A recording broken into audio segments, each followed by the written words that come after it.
and I live on our family farm that's been in my family since 1896. 5 generations have called that place home. We have been Republicans all our lives. We both voted for Donald Trump. I voted for him twice. It made sense. We are Republicans. You vote for the Republican candidate. I should make a note, Christina was ahead of the learning curve. She only voted for him once.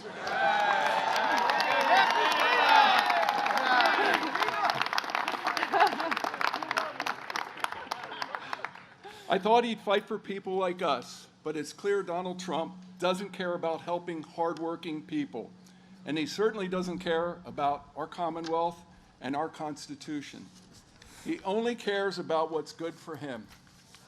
January 6th was the straw that broke the camel's back for me. I watched in horror as what went down. The guy encouraged a violent mob to storm the Capitol, then sat back and did nothing, and attempted to overturn a free and fair election.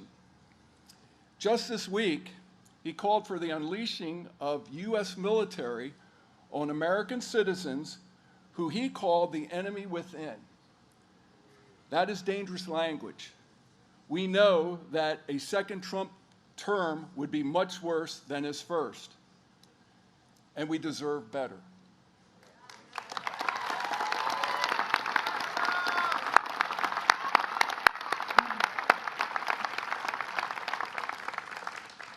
We deserve a leader who will bring people together and fight for the middle class, not someone who tries to divide us.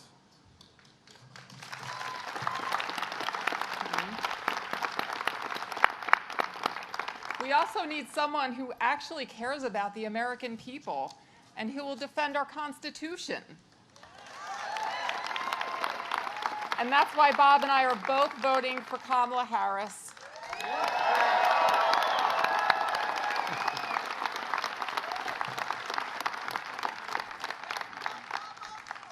Never in a million years did either of us think that we'd be standing here supporting a Democrat. But we've had enough. We've had enough.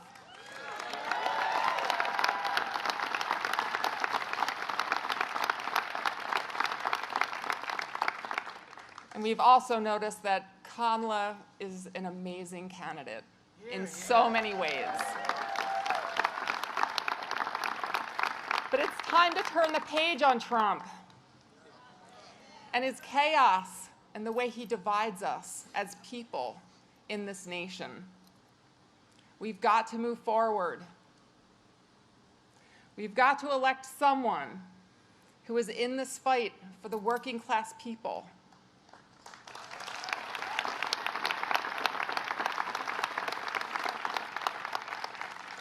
And not trying to help her rich friends get richer,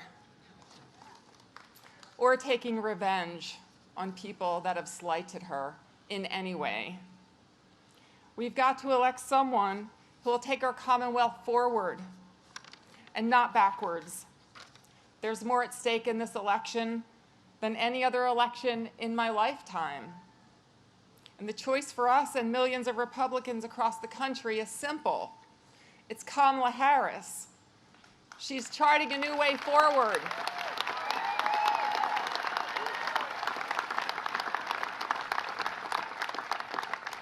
Forward where costs are lower for folks like us and you, and where our democracy and freedoms are a priority and are protected.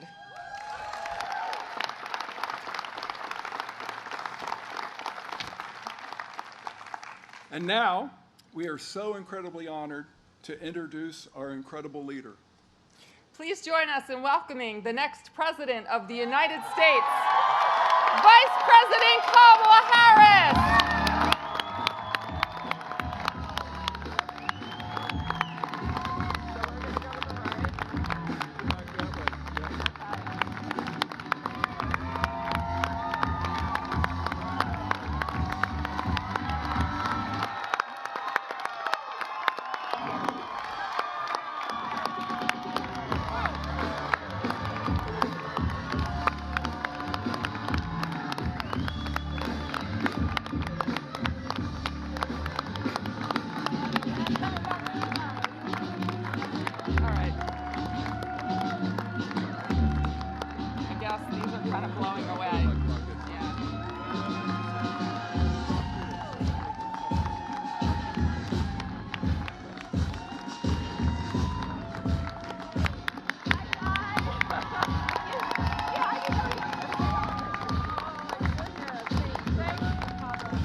Extended family fun. Yep. You go to the summer, pick up all the rotten food, these kids.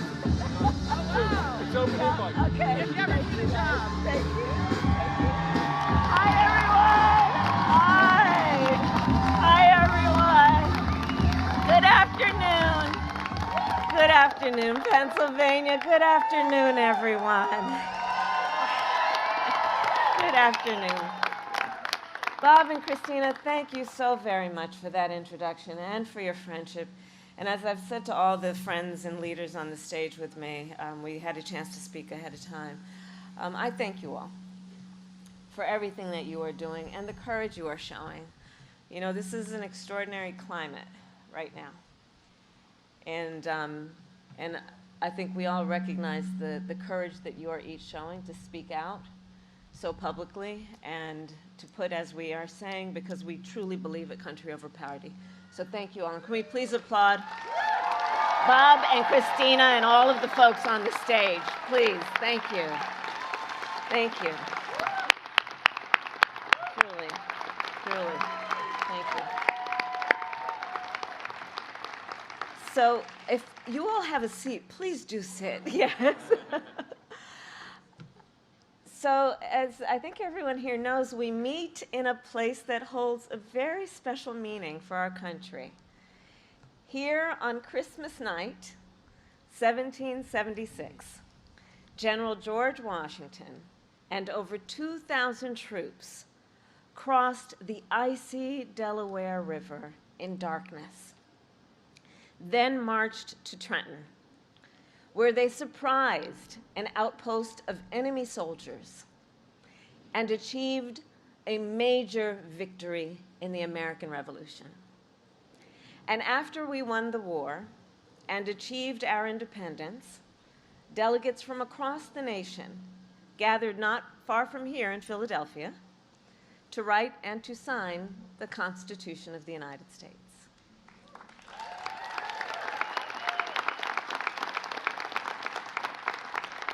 And we remember and reflect on what that moment was, knowing that leading up to that work to write, to compose the Constitution of the United States, that work was not easy.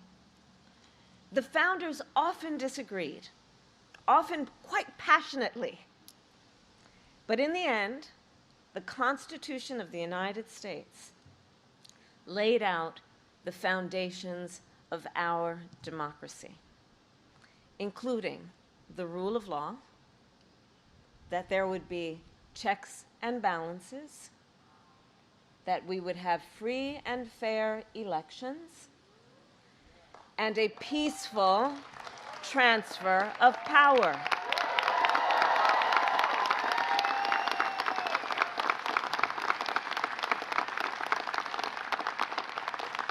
And these principles and traditions have sustained our nation for over 2 centuries.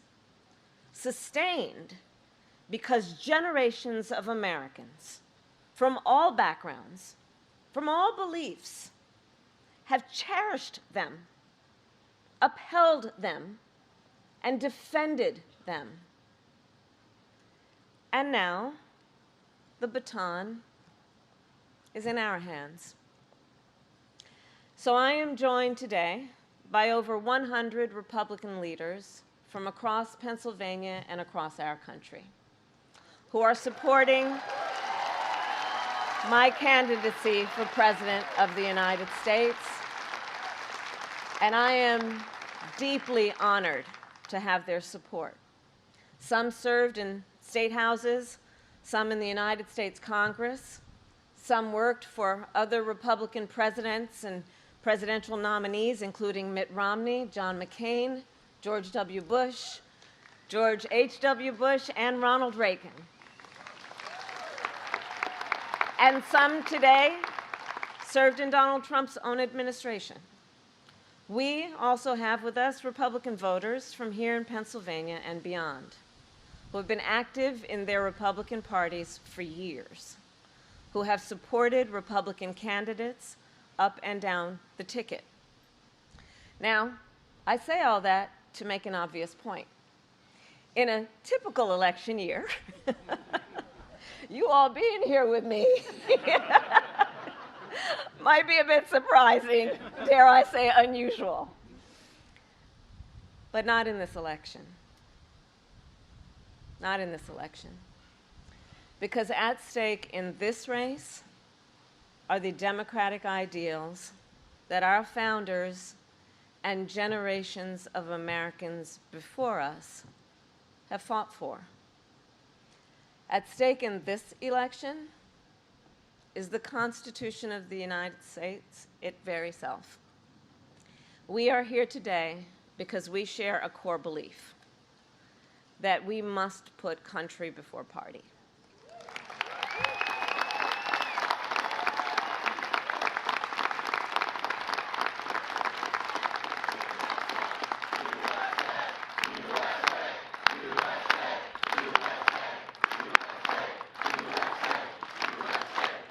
Indeed, because we chant that with such great pride, because we all know we all have so much more in common than what separates us. And at some point in the career of the folks who joined me on stage, one of the other things that we have in common is in our careers, we have each sworn an oath to uphold the Constitution of the United States.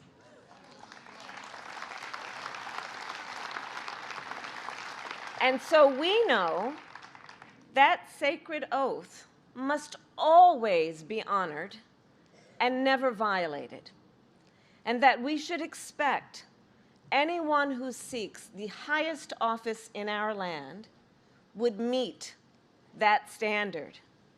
We here know the Constitution is not a relic from our past, but determines whether we are a country where the people can speak freely and even criticize the president without fear of being thrown in jail or targeted by the military.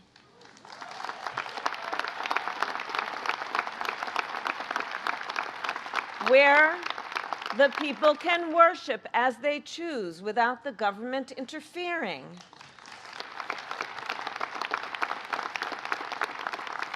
Where you can vote without fear that your vote will be thrown away.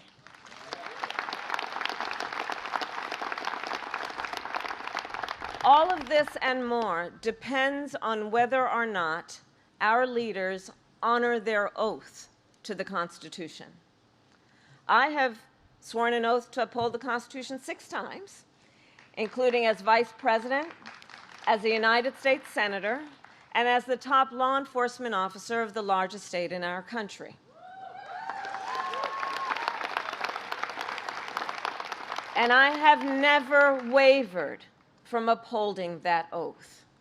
And this is a profound difference between Donald Trump and me. He, who violated the oath to uphold the Constitution of the United States, and make no mistake, he who, if given the chance, will violate it again. Donald Trump lost the 2020 election.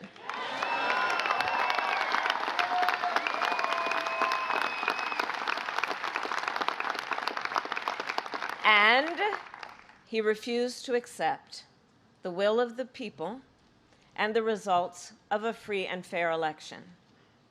He sent a mob, an armed mob, to the United States Capitol, where they violently assaulted police officers, law enforcement officials, and threatened the life of his own vice president. And he refused to engage in the peaceful transfer of power. Were it not for the courage and patriotism of Vice President Pence that day, Donald Trump might have actually succeeded in overturning the will of the American people. Let's reflect on that. And now, Donald Trump is telling us how he intends to use power if he is elected again. He has stated that one of the biggest threats America faces is, quote, the enemy from within. The enemy from within. But know where that language harkens back to. Understand, and let us be clear about what he is saying. He considers any American who doesn't support him or bend to his will to be an enemy to our country. And further, he says that as commander-in-chief, he would use our military to go after them. Honestly, let that sink in. Use of the American military to go after American citizens? And we know who he would target first, because he has targeted them and attacked them before. Journalists whose stories he doesn't like. Nonpartisan election officials who refuse to cheat by finding extra votes for him. Judges who insist on following the law instead of following him. It is clear Donald Trump is increasingly unstable and unhinged.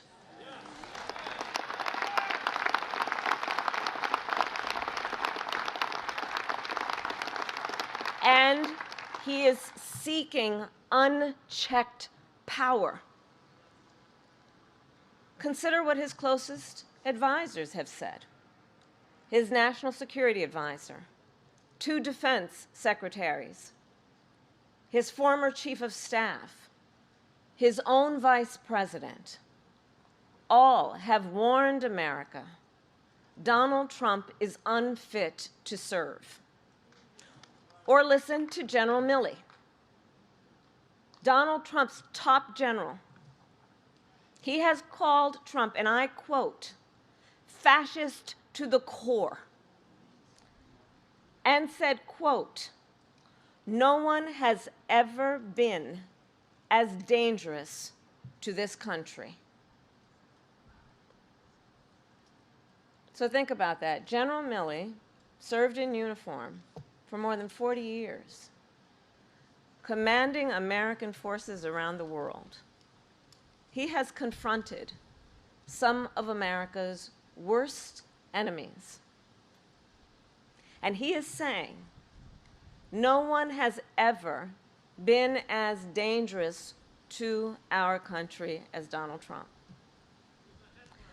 America must heed this warning, because anyone who tramples on our democratic values, as Donald Trump has, anyone who has called for the, quote, termination of the Constitution of the United States, as Donald Trump has, must never again stand behind the seal of the President of the United States. Never again. Never again.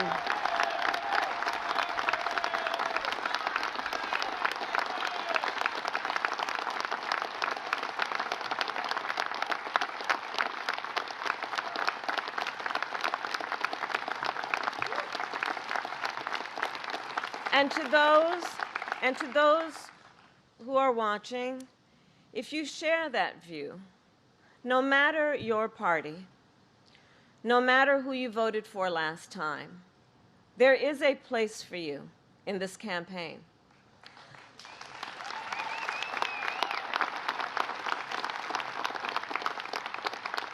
The coalition we have built has room for everyone who is ready to turn the page on the chaos and instability of Donald Trump. And I pledge to you to be a president for all Americans.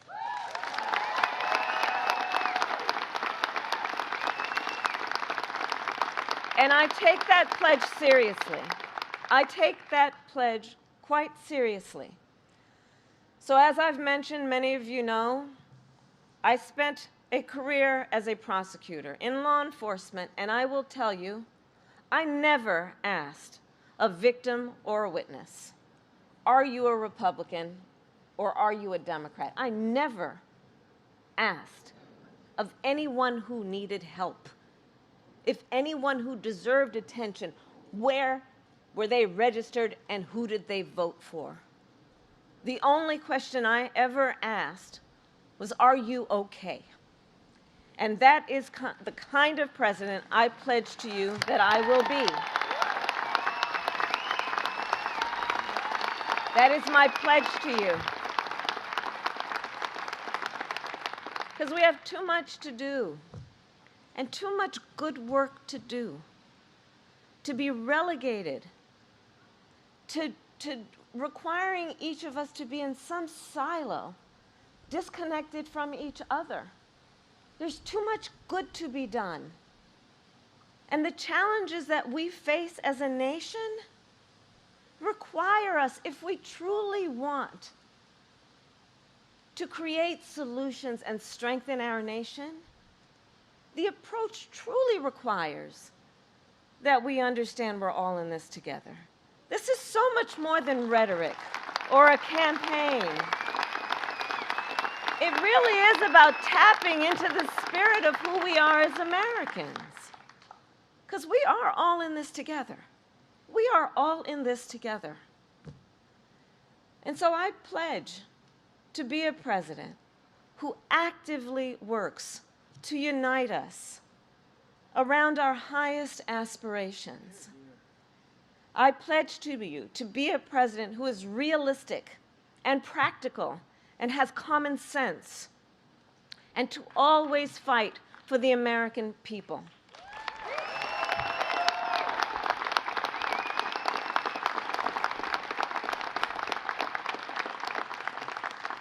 Unlike Donald Trump, who frankly, as we have seen, cares more about running on problems than fixing problems. I want to fix problems, which means working across the aisle. It requires working across the aisle. It requires embracing good ideas from wherever they come. That is why I have pledged to appoint a Republican in my cabinet.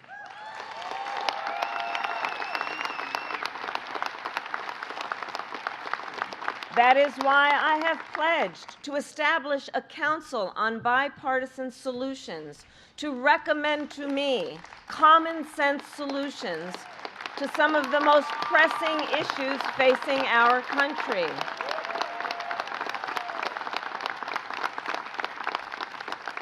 Because nobody has a corner on the good ideas. They actually come from many places. And one should, especially if they want to be a leader, one should welcome those ideas. And those ideas, which are about, in particular, strengthening the middle class, securing our border, defending our freedoms, and maintaining our leadership in the world.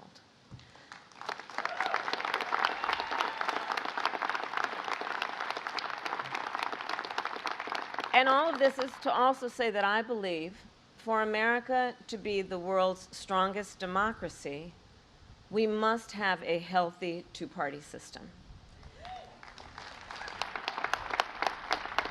Because it is when we have a healthy two-party system that leaders are then required to debate the merits of policy and to work, yes, across the aisle, regularly and routinely to get things done. And I have experienced firsthand how important and rewarding that kind of bipartisan cooperation can be. So I'll tell you, when I was a United States Senator, I served on the Senate Intelligence Committee. It was actually my favorite committee for a number of reasons, but specifically this. There we dealt with some of the most pressing issues affecting national security. There we would talk about hotspots around the world and what we needed to do to focus on keeping America safe and secure. And to do that, we would review classified information, which required us to meet in a secure room. Adam, you know, it's called a skiff. Okay. When we would go in that room, with all due respect, no cameras were allowed. No press. And we would roll up our sleeves and get to work. I'm telling you, senators of both parties would walk in that room, take off their suit jackets, roll up their sleeves, have a cup of coffee on the table, and we would have real conversations as Americans. Because we understood that what happened in that room, well, the stakes were so high. And therefore, it could not be, we could not afford to let it be, about whether one was a Democrat or a Republican. The stakes were too high. We were in that room, and it was all about us as Americans, about doing what is in the best interest of the safety and security of our nation. I loved that work. And it was what we have as the theme of today. It was country over party in action. In action. So I know it can be done. And that is the standard of leadership and the aspiration that I have in terms of how we will work when, with your help, I am elected President of the United States.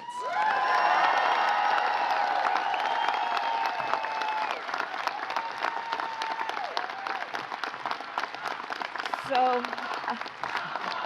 thank you.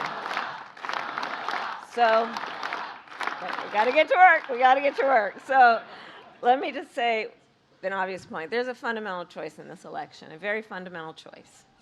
A choice between the leadership that I pledge to offer to America, leadership that brings folks together, that builds consensus and focuses on making life better for you, with the knowledge that we have so much more in common than what separates us.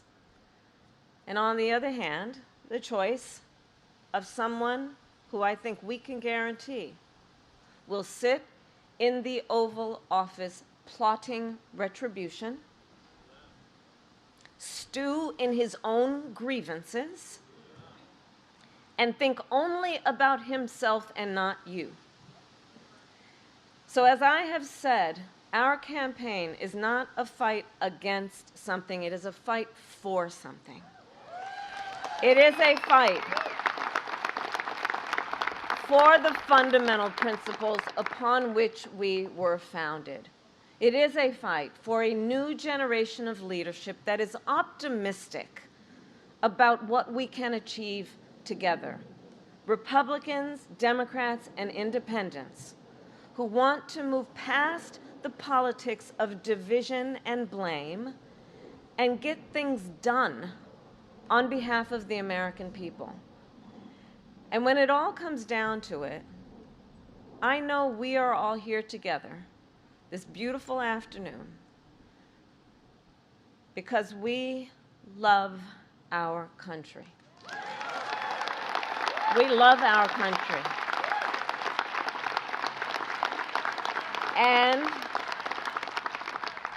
And we are here because we know the deep privilege and pride that comes with being an American, and the duty that comes along with it.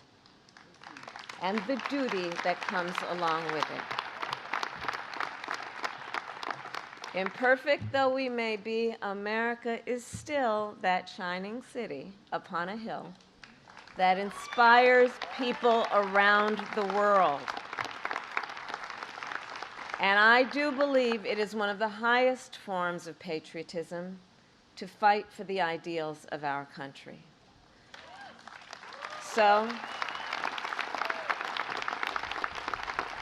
to people from across Pennsylvania and across our nation, let us together stand up for the rule of law, for our democratic ideals, and for the Constitution of the United States. And in 20 days, we have the power to chart a new way forward, one that is worthy of this magnificent country that we are all blessed to call home. Thank you all. May God bless you, and may God bless the United States of America. Thank you all. Thank you all.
Thank you for watching Noble Black News, where we strive to bring you the real stories and perspectives that truly matter. If you found this video insightful, don't forget to give it a thumbs up, share it with your community, and leave your thoughts in the comments below. We'd love to hear from you. Make sure to subscribe and hit the notification bell so you never miss out on our latest content. Together, let's continue to uncover the untold stories and celebrate the achievements of the global Black community. Stay tuned for more powerful stories. Until next time.